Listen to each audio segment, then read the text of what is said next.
Almost 2 years. That's how long I lived in this house in Bogota. And this is Teresa. She's the owner of the home, the nicest lady in Bogota. This house made me happy, genuinely, consistently, unexpectedly happy. But those 2 years are over. I moved on. And now the owner, a wonderful woman who has taken care of this property for years, is ready to sell. She asked me to help find the right person. And I said yes immediately because I know this house. I know what it feels like to live here. And I know that whoever buys it is going to feel exactly what I felt. So this video is for you, the person who is going to make this house theirs. Let me show you what you're getting into. So let's go take a look.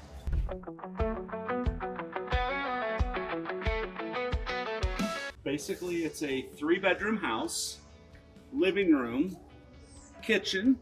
It has a servant's quarters with their own bathroom. There's a 3rd floor that is just one really big room, almost like a great room. And there's a dining room, and then there is also a room that's like a service room, like where you put your washing machine. And then the neat thing is there's a separate little, almost like a little mini house or guest house or something that's behind it that you have to go outside to go to. That could be used for an office or something like that. It's a neat little space. And then there's just, of course, this space with a driveway. And then out back is a nice little courtyard. Also, pay attention to this door. This actually opens too. So if you need to get something big in here, this one will actually open. You just unlock it from below. So it's a big space. So this was her family home for 45 years. And she has 2 amazing daughters that I've met. One's a plastic surgeon. One is involved in the shipping industry, like with container, basically shipping containers across the ocean. Both are amazing women. So she and her late husband did a fantastic job. But this house was their home, and it was mine for 2 years. I love the place. So I was just telling Teresa that I missed this place.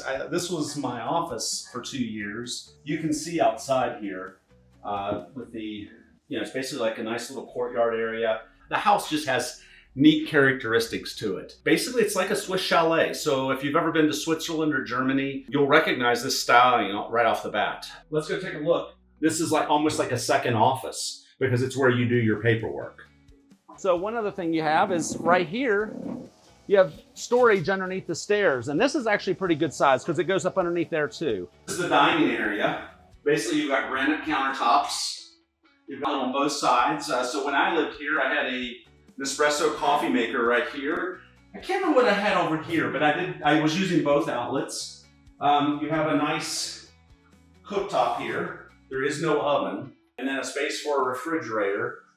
Of course, you got all your cabinets. And you've got your hookup for your refrigerator for the water. And again, you've got all these drawers here.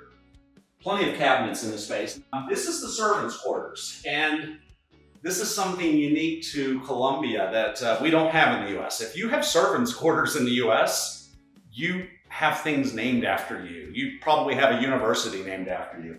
Anyway, this is, it's not very big, I mean, if you're the servant, then you get a little bed and a place to hang some clothes. The one thing you need to know too is Colombia tends to have built-ins instead of people having furniture. But you have a bathroom with a little shower here, so there's a toilet. So it's a nice little space where you have your washer and dryer or washing machine. But every place in Colombia seems to have one of these. It's a place where I guess you can just scrub the clothes. And basically, here's where this in Colombia is the dryer. You have a closet here. So you have this really nice area, basically with all this little, basically the courtyard area.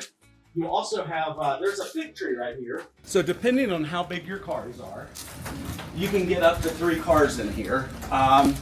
If you have smart cars, you might be able to get 5. Then you have this, this is the place I was telling you about that could be used for an office or something. It does not have a bathroom. So to be able to use it as a guest room, someone would still have to come into the house to use the bathroom.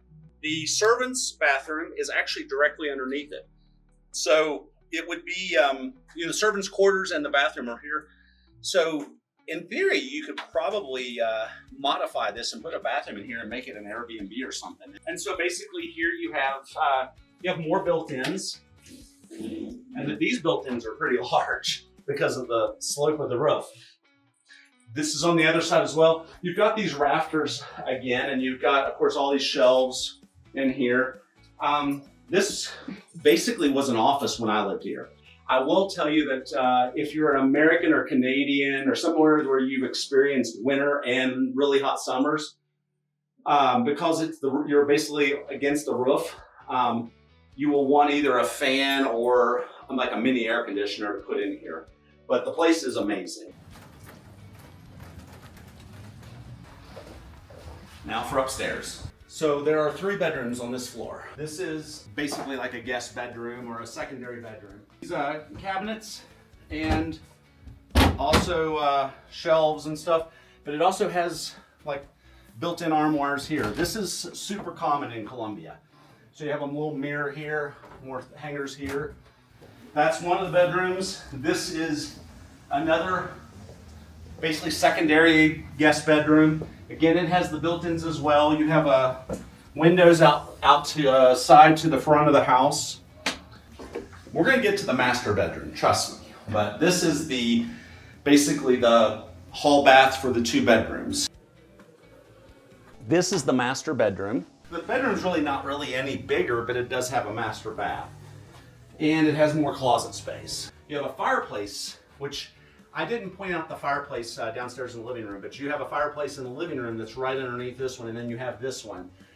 Then you have all of these. There's plenty of space here. But now let's check out the bathroom. The bathroom was remodeled before I lived here, so basically you have the toilet, you have the nice stylish sink, and then the shower. It's got a nice shower in here. Now we're going to go to the 3rd floor. This is a cool little thing. So Teresa's kids, when they were young, this was their playroom. It's got a lot of space. It's, if you don't have kids or you don't have grandkids or something, it's more usable for storage. So this room is just a big, great room. It's the 3rd floor of the house. It has built-ins, as you can see here, and then you've got the shelves here and drawers there. You have a window out front, a small window out here to the side, and then you have this terrace. And the cool thing about this street, if you've seen us talk about our dinners, we've had 2 of our Bogotá Nomads dinners on this street at Medellín. So about 3 blocks down is Medellín. You also have a pizza place down there. You have a hamburger place. You have a lot of great restaurants on this street. And if you just keep on going, you'll end up at a mall called Unicentro. So there's a lot of things. There's grocery stores down this way.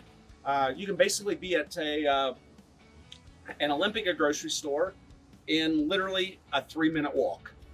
There's another one called Mi Campo, more like 5 minutes, and also a De Uno that's directly across the street from the Mi Campo. And there's a vegetable market underneath the Mi Campo because the Mi Campo is on the 2nd floor.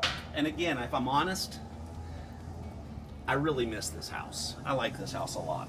Here are the full specs. 272 square meters of private area, 160 square meters of built area, plus a 9 square meter elevated mezzanine study, 121 square meters of free area between the parking area, garden, and terrace. Swiss chalet design, Strato 6, Santa Barbara Central. Semi-gated complex with 24/7 security, fully remodeled. And now, the number, 1,620 million Colombian pesos. In US dollars at today's exchange rate, that is approximately $452,000. For anyone earning in dollars, euros, or pounds, it means that what looks like an enormous number in pesos is, in your home currency, genuinely surprising. This kind of exchange rate window does not stay open forever. These opportunities close. I lived in this house for almost 2 years, and those 2 years were good.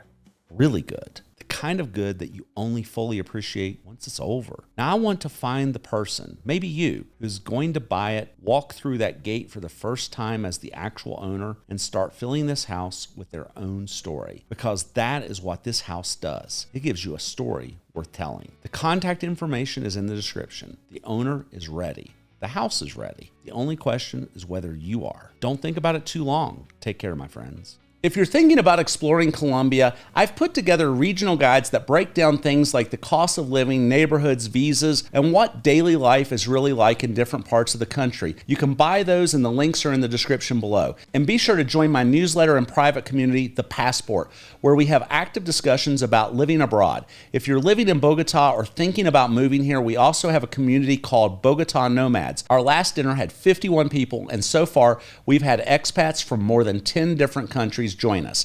It's also open to English-speaking Colombians. And if you're interested for real estate or international business opportunities, join my broker newsletter. All of the newsletters are free to join and the links are in the description below. Before we wrap up, I want to mention something happening in the United States that affects millions of Americans. A proposed bill in Congress by Senator Bernie Moreno called SB 3283 would require Americans with dual citizenship to choose one nationality or risk losing their U.S. citizenship. Think about the people you know who hold a second passport. Many of us do, and we don't even realize it. These aren't foreigners, they're Americans. Like my friend Wes, a retired Marine who served our country and married his wife while stationed in Asia.